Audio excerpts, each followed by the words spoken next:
very good experience here. I have learned many things like how Swagram works here. Swagram foundation ಅಂತ ಅಂದ್ಕೊಂಡು ಯಾವ್ದಾದ್ರು ವಿಲೇಜಸ್ಗೆ ಹೋದರೆ like ಅಲ್ಲಿನ ಜನಗಳಿಗೆ ತುಂಬ ಸಾಕಷ್ಟು ವಿಷಯಗಳು ಅವ್ರಿಗೆ ಗೊತ್ತಿರಲ್ಲ. ಸೊ ನಾವೇನು ಮಾಡ್ತೀವಿ, ಯಾವ್ದಾದ್ರು ಹಿರಿಯರನ್ನ ಕೇಳಿ ತಿಳ್ಕೊಳ್ತೀವಿ.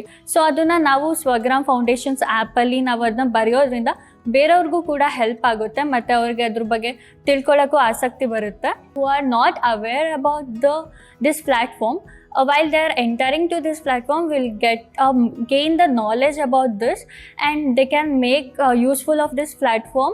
ಇದೇ ಥರ ತುಂಬ ವಿಲೇಜಸ್ಗೆ ಹೋಗಿ ಡಿಸ್ಕವರ್ ಮಾಡ್ತಾರೆ, ಅದರಿಂದ ನಮಗೂ ಕೂಡ ಹೆಲ್ಪ್ ಆಗುತ್ತೆ. ಆ ವಿಲೇಜಸ್ ಬಗ್ಗೆ ನಮಗೆ ಸಾಕಷ್ಟು ವಿಷಯಗಳು ನಮಗೆ ಗೊತ್ತಿರಲ್ಲ. ಸೊ ನಿಮ್ಮಿಂದ ನಮಗೂ ಕೂಡ ಹೆಲ್ಪ್ ಆಗುತ್ತೆ ಆ್ಯಂಡ್ ಬೇರೆಯವ್ರಿಗೂ ಕೂಡ ಹೆಲ್ಪ್ ಆಗುತ್ತೆ. Our place our pride thanks to Swagram foundation.